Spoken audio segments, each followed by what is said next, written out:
have Dr. Today we have Dr. Lorna Down joining us. She was a senior lecturer in the School of Education at the University of the West Indies. Her specialty is language and literature. She has published widely, including her latest co-edited volume, Caribbean Writers on Teaching Literature. Also joining her. Rosalind, just to interrupt you, I think, Shepard, we have your nose from the outside. If you could mute your microphone, please. Thank you. Thank you. We also have Dr. Therese Ferguson, and she is a senior lecturer at in the School of Education at the University of the West Indies also. And she is program leader for the program Change Within. It's a school-based initiative that addresses violence and indiscipline. We had a live conversation on that about a year ago. Therese has also published widely in Education for Sustainable Development, Climate Change and Peace Education. And today, Dr. Down and Dr. Ferguson are sharing with us their new book, which is Education for Sustainable Development in the Caribbean, Pedagogy, Processes and Practices. And this book is timely and much needed within the teacher education community. So I thank you both for writing the book and publishing it and to being with us today. Thank you. Thank you. Thank you very much, Rosalind, for that. I think we'll begin sharing screen. Yes. So good day, everybody. Thank you for coming. Therese and I are very pleased to share with you today aspects on our text, Education for Sustainable Development in the Caribbean, Pedagogy, Processes, and Practices.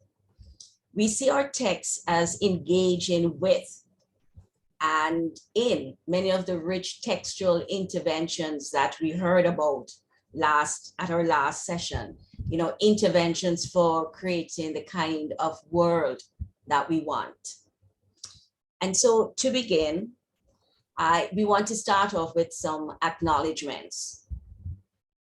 No one achieves anything on their own.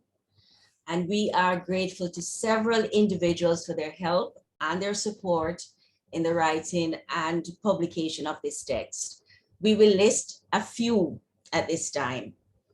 Charles Hopkins, Rosalind McEwen, other members of the INTI community. And we thank Charles and Rosalind in particular because they did much in laying the foundation for ESD in the Caribbean region, helping us to organize, for example, workshops and actually participating in some of these workshops. I can't forget the many late night discussions when we had, talks about how to approach ESD and, developing courses. So Rosalind, you're here from the group, and I'm certain, I think Stefan is also in the INTI group. So thank you very much. We also want to acknowledge the ESD working group in the School of Education at the University of the West Indies. Their continuous work on the ground has provided a lot of information for our text. And lastly, but not least, our families, whose support, of course, was crucial to our actual research and the writing of this text. In this presentation, we're looking at three aspects. We're going to talk a little bit about the overview of the chapters in the text. Then we're going to look at some of the successes and challenges in ESD and teacher education in the Caribbean, because the text does give that kind of a history. And then we conclude by sharing with you. Call Grandpa. Hello? Let him know. Because he called, but I'm in the. Oh, and then we will conclude, we will share with you research findings that was based on the research that we did pretty recently. So we start off by looking at the overview of the text. And the text can be seen as organized around the what, the why, and the how of ESD. Our text begins by actually situating sustainable development and education for sustainable development within the local and regional context of small island developing states, even as it addresses the global concept of sustainable development. It takes into account, therefore, the history and current realities of small island developing states. As such, it emphasizes, so it takes that into account. And one of the things it does is that it, like many other publications, recognizes that it's very important to make ESD locally relevant. And so that is how the text begins. Then it moves to discussing ESD in terms of values, key issues, and then in terms of what's been happening in teacher education. And therefore that section kind of highlights the purpose of ESD, the why we need ESD. And so the latter chapters, what we focus on in those chapters, we focus on ESD pedagogy, revisioning assessment, and we look at some exemplars of ESD processes and practices. What's important to note here is that these have all been informed by our findings from our current research, as well as our own current and colleagues' current and real world engagement with ESD. The text, situated therefore within the Caribbean context, offers, we believe, a unique perspective on educational approaches to creating a sustainable world. And as you can see from the slide, there are the 7 chapters as listed there. I don't think I need to repeat them. Okay, we will now focus on ESD and teacher education, that aspect of the text. In the text, we review some of the achievements, successes, if you will, in ESD, in teacher education, and we reflect as well on some of the challenges. We think that this is very important because teacher education is so central to what it is we want to roll out in our schools. So the text looks at some of the foundation work in environmental education for sustainable development. And there is a program there called STEEP program, Sustainable Teachers Environmental Education Program. It's a program that introduced the whole institution approach to environmental education for sustainable development, an approach that we are still working on and looking at how we can continue to approach ESD. And then the text looks at the development of education for sustainable development through networks. Clearly, the value of ESD networks cannot be overstated, especially as we ourselves participate in a network like this one, ESD Innovate. So the text provides a brief history of 2 ESD networks in the Caribbean. There was at first the Caribbean Network of Teacher Educators for Sustainable Development. And the formation of this network was actively encouraged by the INTI leadership, the International Network of Teacher Education Institutions, I'll read it out, associated with the UNITU and UNESCO chair on reorienting teacher education to address sustainability.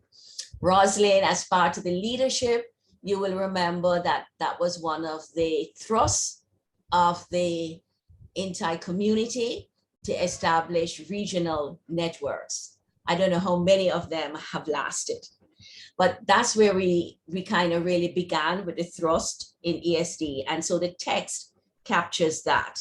Then it goes on later to describe MESCA. That was based on MESA, mainstreaming education for sustainability into African universities. And MESCA actually incorporated the Caribbean network of teacher educators for sustainable development. So instead of remaining as two separate networks, we joined, and MESCA became the umbrella organization. I have to say here, not quite sure if we mentioned this in the text, but at Pese, and I'm not sure if I'm pronouncing her surname correctly, Ogbigwe, who was then head of environmental education and training in UNEP, was a key figure in the formation of this network. And of course, the INTI continued to support and to collaborate with us in the network. And so we found that the network was very important, as it helped to not only lead other activities, but also help to inspire other activities. So the point we make in this section of the text is that early programs, whether they started as environmental education or environmental education for SD, were important, and networks are really crucial for helping to advance ESD in our institutions. What we found was that MESCA brought Caribbean universities and teachers' colleges together to reflect critically on ESD and to reflect on its relevance to the Caribbean and various approaches to ESD. MESCA stimulated action for ESD, and these included a number of capacity building workshops throughout the region. If you know anything about the Caribbean, one of the things you would realize is that the islands are all, are spread out, and we have slightly different histories, although common histories of colonialism and post-colonialism context. But also traveling from one island to another is extremely costly. And therefore, sometimes the kinds of interaction we would like to have as a region, sometimes those interactions are not as easy as we would like. Of course, now because of the internet, things are easier. But one of the things we want to point out is that a network can help to develop this needed collaboration across regions. There were some activities that grew out of MESCA that the text looks at. One is an ESD audit of Caribbean universities. I don't know how many of you have actually done that at your university, conduct an audit of the programs in ESD or projects in ESDs, but that's one of the things that we did. And we also had a journal, a regional journal, an ESD journal called the Caribbean Journal of Education for Sustainable Development. And then there were other activities that were either directly as an outgrowth of MESCA or were inspired by MESCA. These were the development of a postgraduate course, Literature and Education for Sustainable Development at UWI.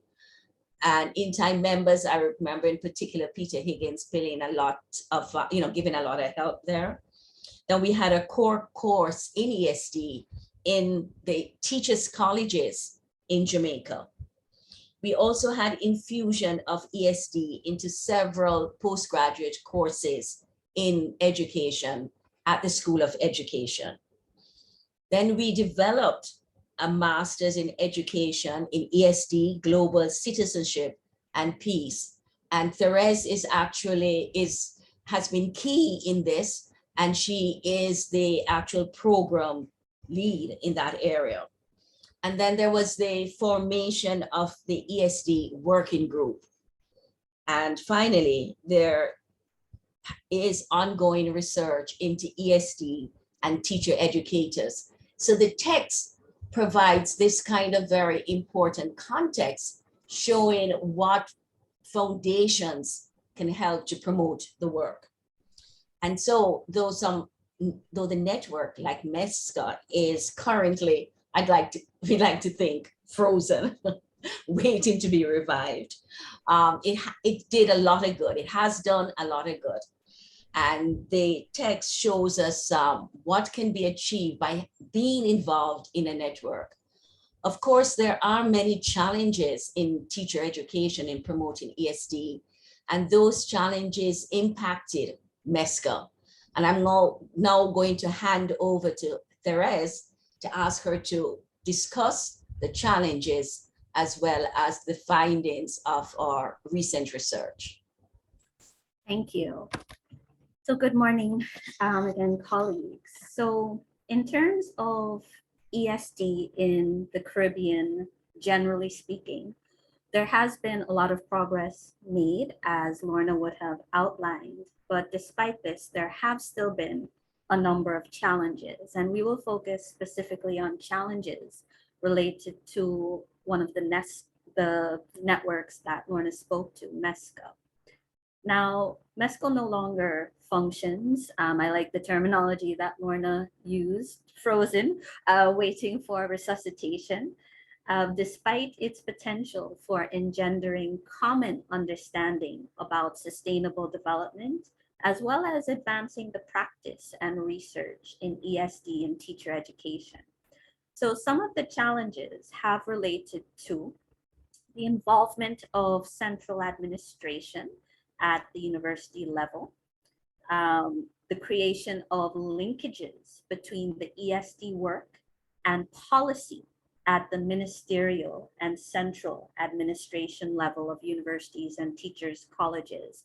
And those linkages are critical, for a number of things in terms of, funding, in terms of providing overall cohesion, and so on. Another challenge in relation to effective succession planning in terms of carrying on the work after stalwarts such as Lorna, who supposedly is retired, but as she'll tell you, I ensure that it's only supposedly, is still carried on. Another challenge, positioning within a larger body. So how do we position a network such as MESCA within a larger body? How do we allow it to strengthen ties with a larger network such as the INTAG? And of course, ongoing funding. And for developing regions, small island developing states, such as those in the Caribbean, this is really a major challenge. So funding both internally as well as externally. And of course, it is our hope that these challenges can be addressed as we continue to move forward and advance the work of ESD in the region. So, what about some of our research findings? We really wanted to close off and end by sharing some of the research findings in ESD and teacher education. These findings, we think, are useful, firstly, of course, because they inform some of the areas discussed in our text, but they're also useful for all of those involved in ESD work regionally and beyond. The findings emanate from our own research. We carried out quantitative research through a survey. We also carried out qualitative research through focus groups, all of which took place with lecturers. So some of the findings related to lecturers' understanding of the concept sustainable development and then education for sustainable development. In terms of sustainable development, so there were some useful findings here, some positive findings. All lecturers shared this common understanding of sustainable development. For them, they focused on social and economic progress, which is useful. So they're not just simply seeing it as either the economy or the environment. They're seeing it in this broader vein. So social and economic progress, environmental conservation, and equitable human development. They also use terminology such as social justice and equity. And of course, this is key for sustainable development, right? It's not just about economics or, economic indicators. And they spoke about a good quality of life. In addition to that, they subscribe to other ideas they spoke about the idea of sufficiency. A sustainable society is one in which everyone has enough. So there's not this unequal distribution of wealth, right? With the rich and the poor, the haves and the have-nots. But there's this idea that everyone in a sustainable society has enough to satisfy their basic needs. Additionally, and this was also quite interesting, they found that the concept of sustainable development was really defined and elaborated on in what they termed an idealistic manner. And so as a result, they felt that attainment of, for instance, the sustainable development goals perhaps seemed unrealistic and unachievable. So in other words, they wanted to see it kind of brought down more to a level where everyone could easily understand and relate to the concept. What about the concept of education for sustainable development? So again, this is quite interesting. We found that the lecturers didn't actually use the term ESD to describe their work. So they didn't use that concept, education for sustainable development. Yet at the same time, their work actually reflected those principles and approaches of ESD. And even though it reflected these principles and approaches, they admitted, a number of them, that they weren't fully comfortable and did not fully understand the terminology education for sustainable development. Lecturers' understanding of quality education, quality 21st century education. So some of our research findings here, they saw learning to care for self, others, and the environment as core to a quality education. So that's really the concept of sustainable development, how we see it encapsulated in that care for self, others, and the environment. In terms of values, they felt that the learning of values as part of what we would probably term or conceptualize as the hidden curriculum should actually be more overt, and that there should be this focus on helping students to develop more self-love and self-awareness. That's part of that care for self, and of course, by extension, others and the environment. Connected to this was the importance of teachers' own belief in their students, where teachers actively care for and respect their students and are focused on their transformation. So again, this idea of an ethic of care for teachers, extending that in their work with students in the classroom was important. And then the development of skills. And we hear this, of course, in the ESD discourse, and they acknowledge this, that ESD, or quality 21st century education, had to develop skills such as critical thinking, as well as resilience and adaptability. And this research was carried out pre-COVID, but obviously something like COVID underscores that need for resilience and adaptability. And of course, challenges as well, such as climate change, which we face, also underscore that need for resiliency and adaptability. And then in a final novel finding that we'll share in relation to this was that lecturers wanted students to have a visioning mind, a mind that could envision themselves as succeeding, right? And this we saw as connected to that discussion on self-care and love. So engendering that within students. And then finally, lecturers' practices for quality education, or ESD. Some of the practices that lecturers cited that they did, they wanted to and did ensure inclusive classrooms, engagement of all students. So they wanted to ensure that everyone had a voice. Everyone felt that they had this safe space where they could speak their truth and make connections to their realities and their lives. Inclusive classrooms, also safe and comfortable classroom spaces, again, aligned with that same idea. They also sought to affirm students. So you can do this. you can succeed despite your background, despite where you may be coming from, you can succeed. They wanted to foster connections between lecture material and real life. So the content that they delivered in lectures, they didn't want it to be seen as these abstract concepts or ideas. They wanted to ensure that students could connect it to their own environments, their own contexts, their own lives. And then the final two findings, they cited some challenges. So challenges in terms of centering values in their teaching. And remember, we said earlier that they really felt that the teaching of values shouldn't just take place in the hidden curriculum, but that this should be more overt.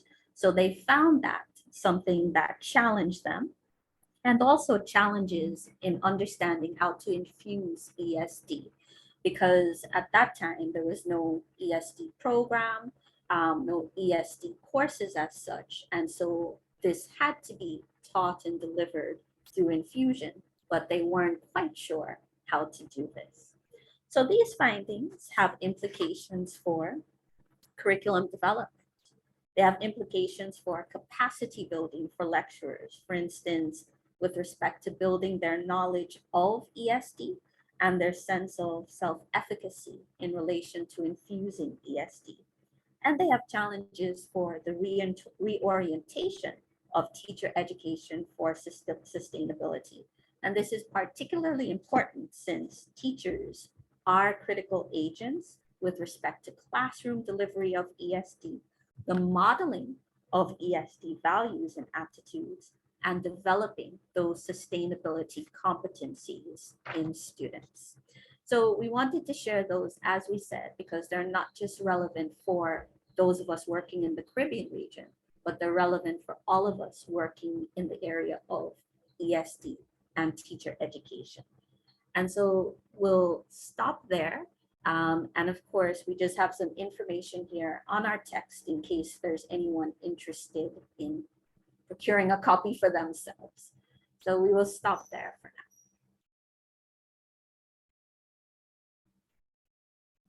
now.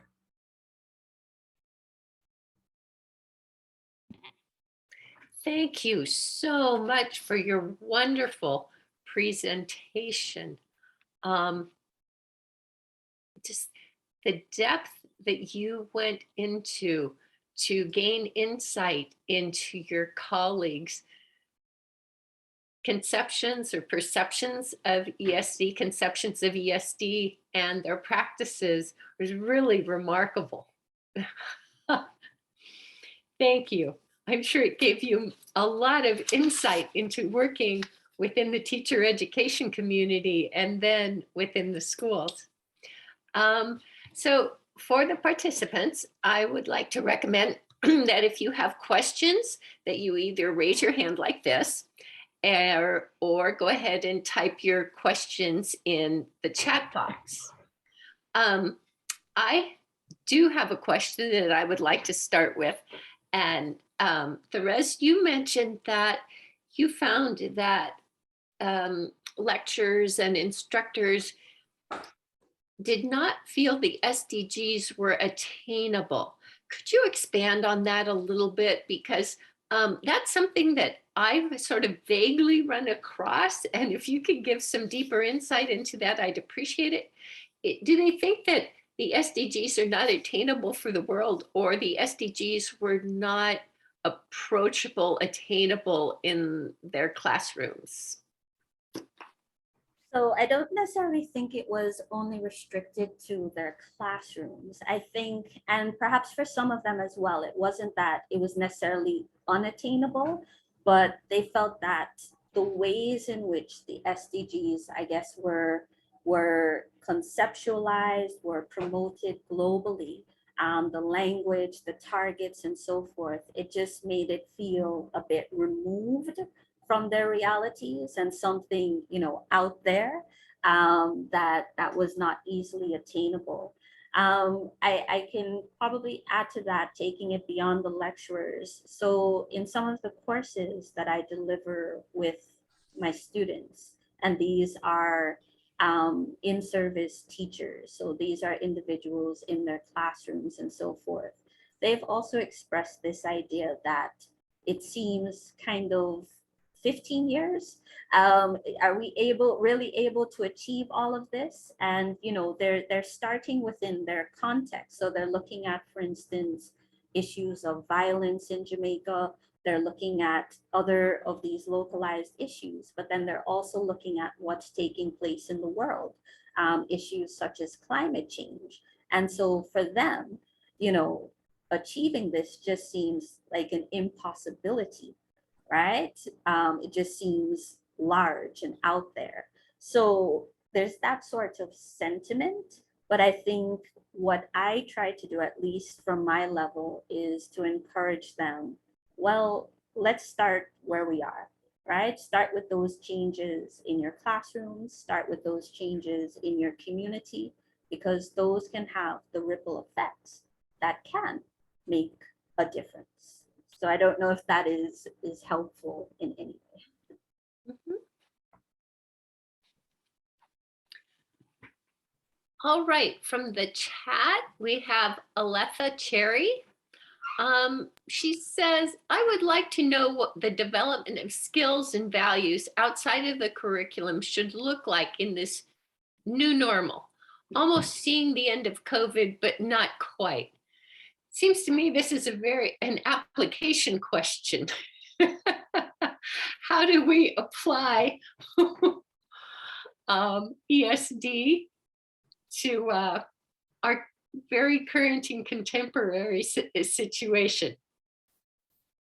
Thank you. That's exactly what I was looking for.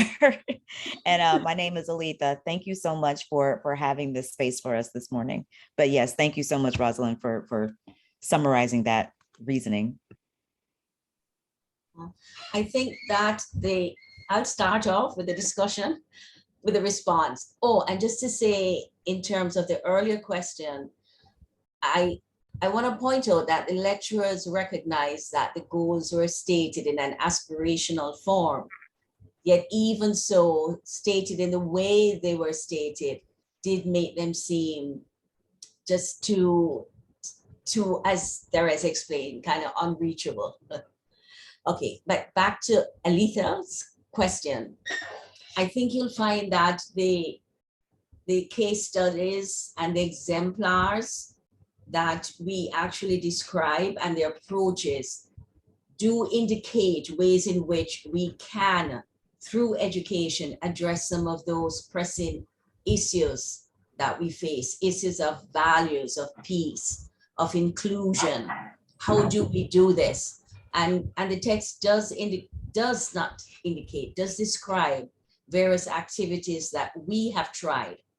One of the things that we have found that has worked particularly well is having students working closely with their local communities.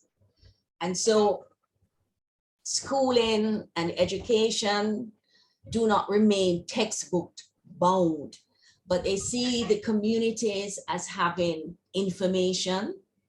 They see that they can work with people in the communities to respond to various issues there, whether it's a matter of, whether it's a value of dealing with inclusion in terms of race or class or violence.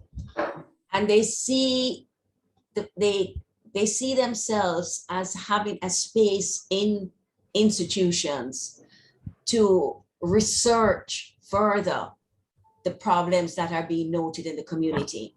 So we've used community action projects with the students for them to connect with community in terms of learning from community, but also seeing themselves as having a role to play in community.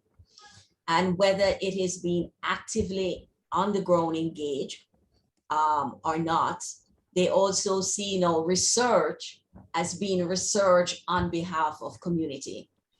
One of our students, for example, this is one person I cannot forget. I thought she was so brave. She decided to work with two communities that were in conflict, in deep conflict with each other. and she used her subject area of literacy as a way of pulling these two communities together. And so she's at university, in the classroom, doing the research in terms of how to do this. She's engaging with community members. And she's feeding back to us in the classroom what she's finding. And we are helping to support her while she's carrying on that work. So it's that kind of practical engagement that I think that I would say that Therese, you would say, wouldn't you?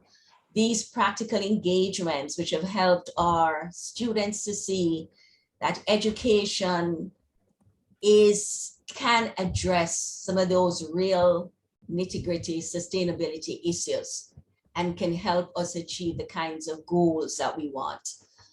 Therese, would you like to elaborate or add? Sure, thank you. So I just want to add two things as well. So in addition to those, community projects, the action projects as one example that Lorna mentioned, a number of the assignments that we have students do in the different courses, the courses that are part of the master's program in ESD, as well as some of the other courses where ESD is infused, we have them do reflective exercises. And that might seem, okay, that's just a bit airy-fairy, they're reflecting, what's the purpose of that? But one of the things that at least I've noticed in these reflections is individuals really thinking, right? So thinking about what sustainability really means. How are they connected to the environment? How are they connected to each other? Why do they react in particular ways? How do they react when they become angry? How does that translate into who they are as peacemakers, peace builders?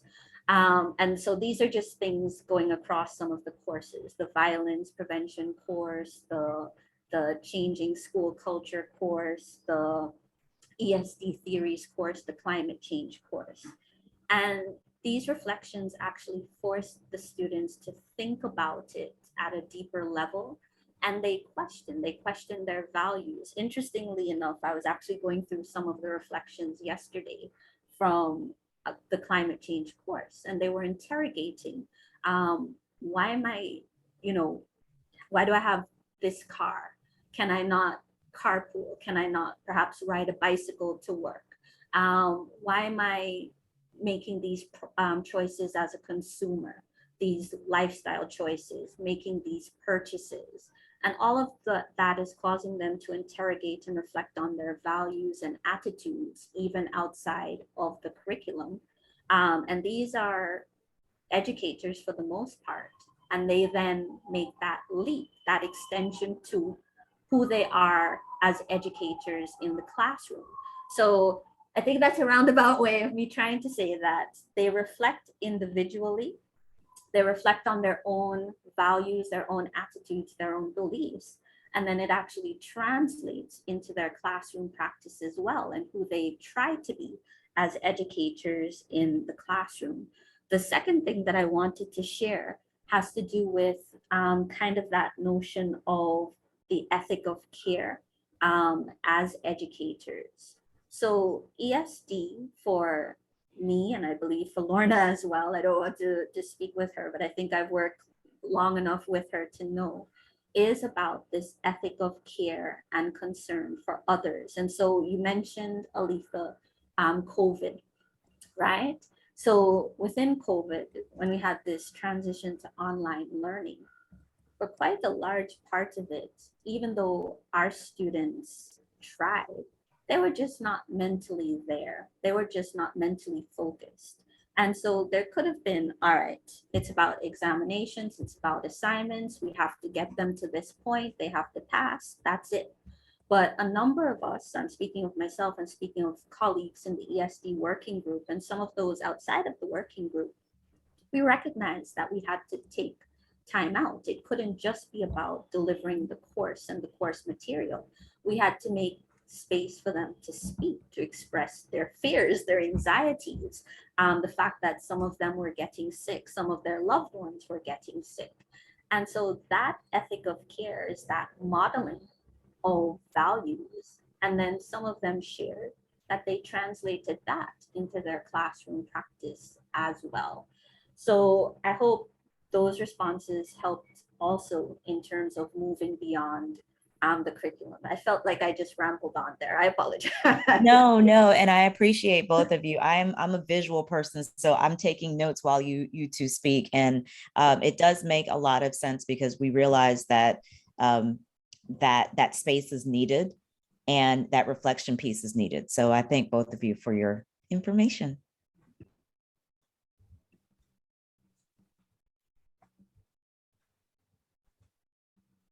You're muted. You're Thank you. muted. Okay, in the chat, we have a really interesting comment from Shepherd. Shepherd wrote, teaching and learning for an unknown future. Teachers look forward to the surprises of quality teaching resulting from creativity and innovation. Shepherd, that's a great statement. Would you mind expanding on it? Yes, thank you very much, Rosalind. It actually starts from before, where I said I want to comment on powerlessness.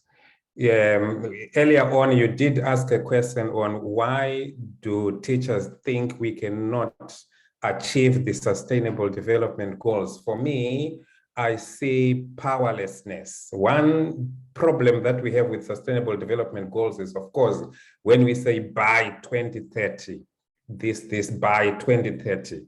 But what I really wanted to comment on is, you see, when teachers believe that they cannot achieve the Sustainable Development Goals, or they cannot contribute to achievement of Sustainable Development Goals, for me, that is a sense of powerlessness.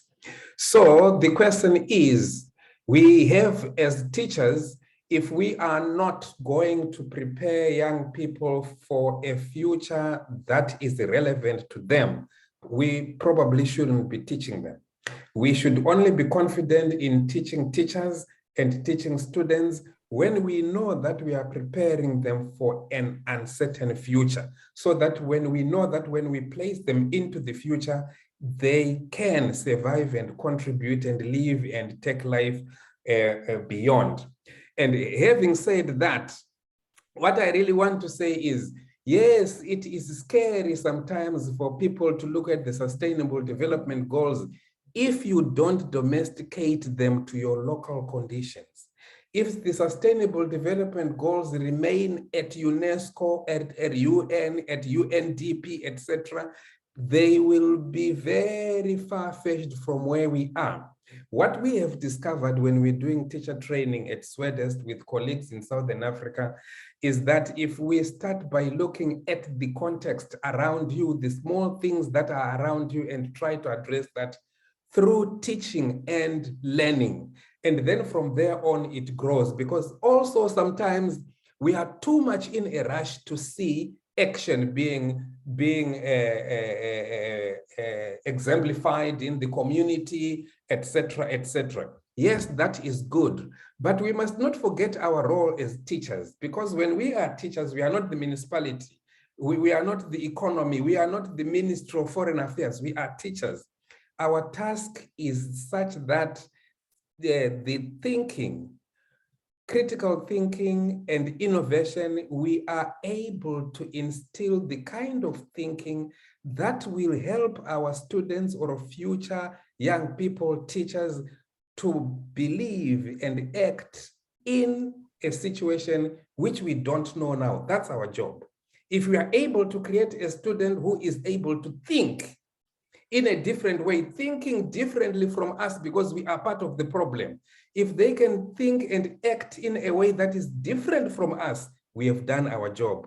Whether they do it or not, that's something else. That is a nice to have. But our job as teachers is to develop thinkers, innovators, creators of solutions, because we are dealing with wicked problems here, which do not have a solution at hand, which changes the moment we try to solve them, they change. They are in another direction. And we need multidisciplinarity, as you have said, etc., etc. I think I will stop here because otherwise I will not stop. Thank you very much for your comment, Shepherd. I'm going to say a little bit and then ask Therese to comment if she wishes. I hear very much the point you're making about powerlessness. And again, because, and that's important, especially for a region like the Caribbean. And therefore the text does look at questions of identity. Therese mentioned about attention being paid to developing self-love and self-care. And part of developing caring for self and loving self, all of that is based on, as well as having a sense of identity, of recognizing that who one is not dependent on what people say you are or on what possessions you hold. Given, you know, our present way of identifying and defining persons by things, by what they own, by their possessions, by their class and their race. So those are critical questions for us in the Caribbean. And those are questions that we have dealt with a lot in our literature and so on. And our text, Sustainable Development, does draw on that and does talk about exemplary activities that deal with that. So one of the things I want to make, and I thought I perhaps hadn't made it clearly, is that the research findings really helped us to look at what it is we need to do in the classrooms and to design activities to address what we see as both Caribbean as well as global issues from from our particular perspective. So the question of powerlessness, the questions of being able to achieve are very much part of the conversation in the Caribbean. And the text does look at that and does show activities, does present activities and case studies to indicate ways in which we can approach it. I mean, one of the things Therese and I always say about the text is that we see this as entering into dialogue and opening up, opening up the conversation. And it's not a final answer, but as a way to raise some of the questions and the issues that we face as well in ESD. Therese, over to you, if you'd like. Okay. So I was writing as you were speaking, Shepherd. You highlighted a number of things, the issue of powerlessness, the issue that we need individuals who can think differently from us because we're part of the problem and those before us are part of the problem, making it relevant, right? And, I have all of these thoughts swirling around in my mind. I'll comment on probably the powerlessness and the thinking different from us. So the powerlessness, well, Lorna spoke to that, in terms of how we approach it in the text and so forth. Just to share as well that we do encounter that in the classroom, at the classroom level. So just to give an example, one of the courses that Lorna delivered, and I began my journey at School of Education co-delivering it with her, changing cultures, changing schools. And this is a course where we try to show our teachers that they can create cultural change within their schools, within their institutions. One of the things that often comes up in dialogue is the fact that these teachers feel, well, it's either not their job to change the culture or they can't change the culture. And so one of the things that we have them do as part of the course are these projects, these action projects geared towards changing culture, even if it is only at the classroom level. And what that shows them after they complete that course, after they reflect on it, is that they can make change. They're not completely powerless. that they do have the ability to create something different within their space and their context. And I think if more teachers, if more individuals felt that way, you know, our world would perhaps, maybe not drastically different, but somewhat different than what it is now. The other thing that you mentioned, which I thought was important, was this idea of individuals who need to think differently. And again, in the text, we discuss, you know, some of the activities, some of the courses, and just in our own practice, some of the things in our teaching that try and create and make space for individuals who think differently from us. In the chapter on assessment, for instance, there's this idea that, all right, there are these standardized exams that you want students to pass. And so there's standardized knowledge and you have to get them to this point. And we question that. Is this the purpose of education? Is this what assessment should look like? Is it just the standardized knowledge? Or do we want people, as you said, able to think differently, able to be creative, able to be innovative, able to adapt things to their relevant to their context? So I really say that to say I agree with you, and that is the purpose, one of the purposes of education. Wow, thank you. What a wonderful interaction and exchange. I think what you're talking about is really at the heart of education for sustainable development and teacher education. Thank you.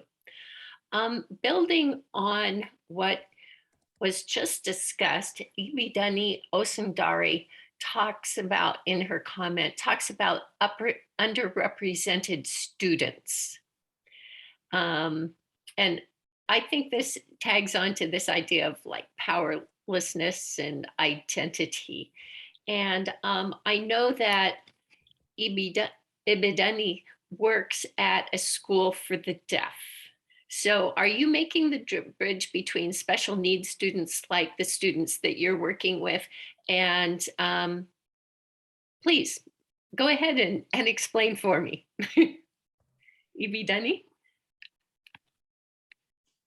would you like to open your mic?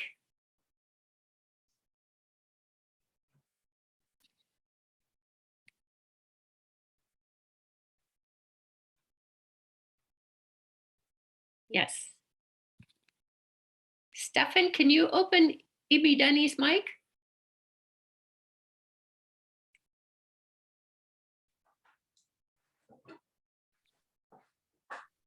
Okay, so this doesn't seem to be working. So perhaps you could talk about special needs students, like deaf students in our classrooms, and the fact that they are underrepresented, and efforts within ESD and teacher education to address these needs in their context.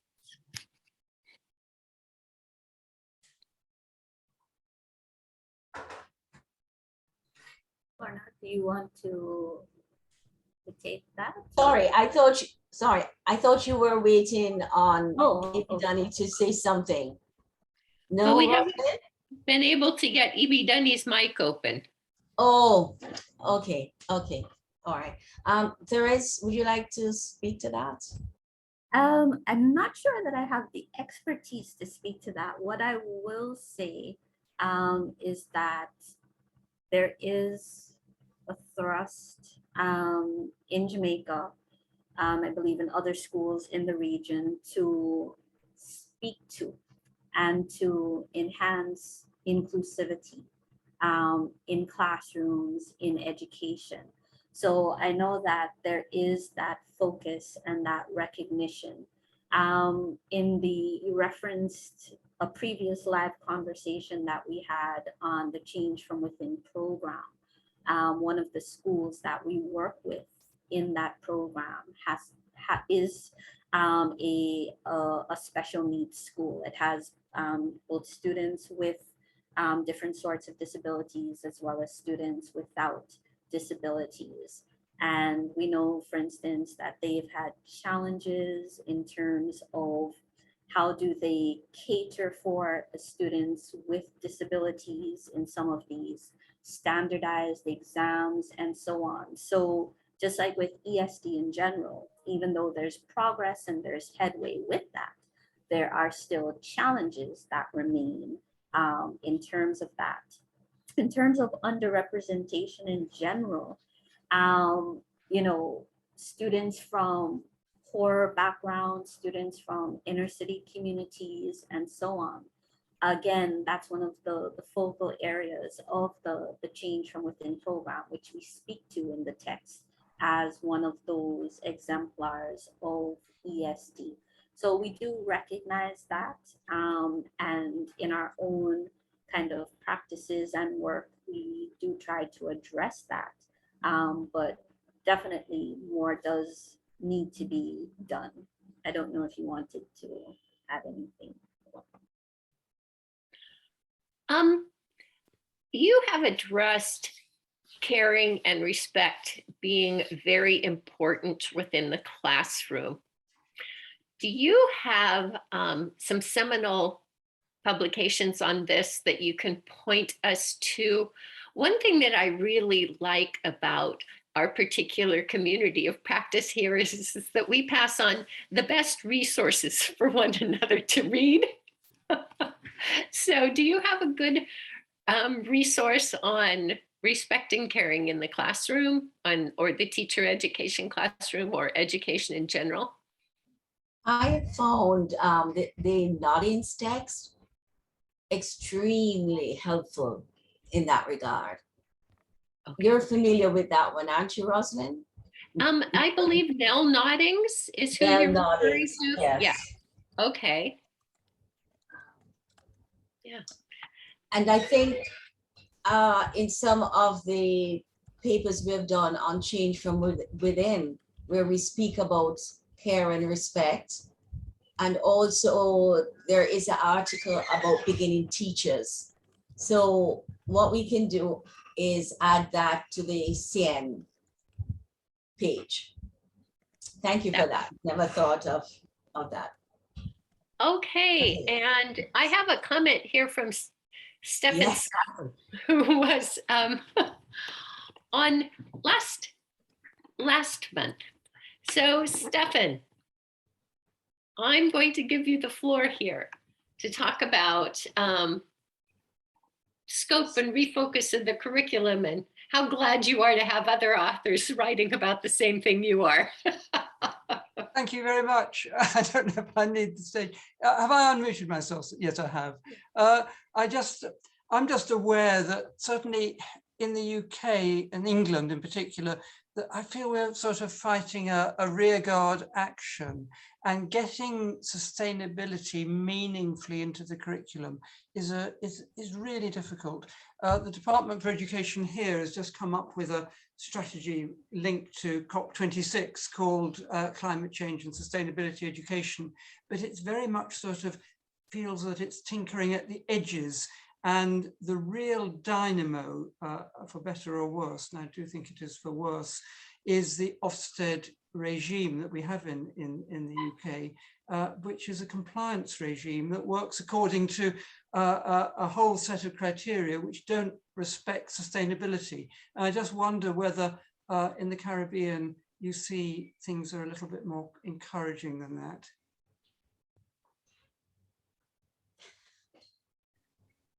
Do you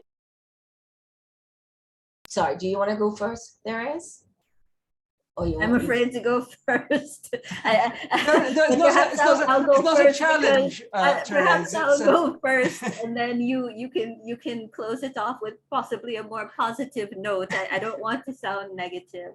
All right. So in the Caribbean, so recently I was able to speak to a few persons working in ESD in the Caribbean, and from their perspective, it was somewhat mixed.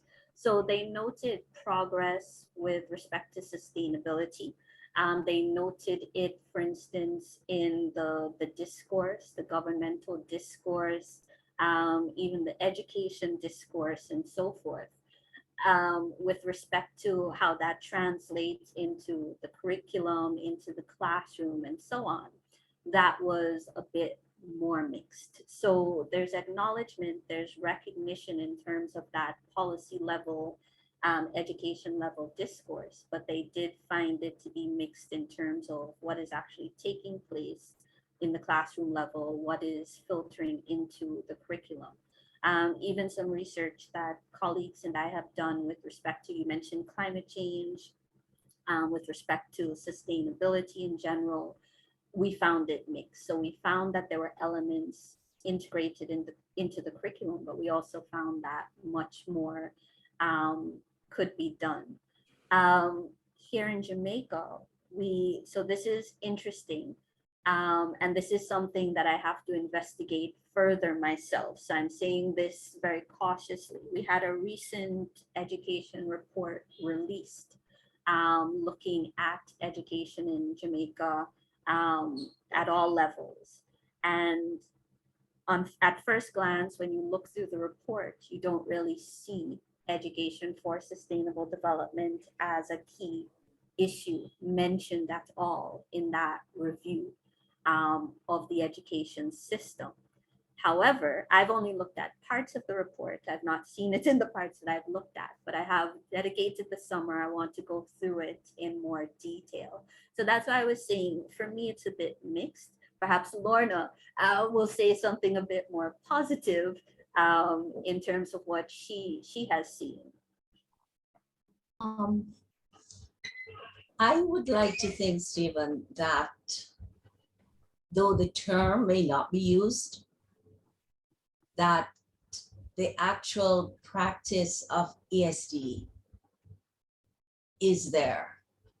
But I'm being very optimistic, and I'm also going on the fact that when we interviewed the lecturers that we did, even though they did not use the term education for sustainable development, their work and their thinking reflected the principles and the values of ESD. I have found, and I'm saying this very carefully, that sometimes a curriculum coming out, like maybe from the ministry level, may have the terms, but the extent to which this is rolled out in the schools, how do I put it nicely? Let's just say I'm uncertain as to exactly what the rollout is. I have not done any research in the schools recently. And that's a big area. I mean, we do need to go back into schools to see what is happening. How is reference to ESD, or the slight reference to ESD, being promoted in actual work and practice? The other thing to note is that there is the unfortunate tendency to see ESD as place ESD in a category. Yeah. Which is what I think you are saying in your comment. So instead of it being at the heart of what we do, it is kind of just categorized, and it's just another book on a shelf or another idea to be done. So those are still challenges I see that we need to work out. Well, thank you both very much for that. I think I take great heart from the way that you're stripping the conversation back to the purposes of education.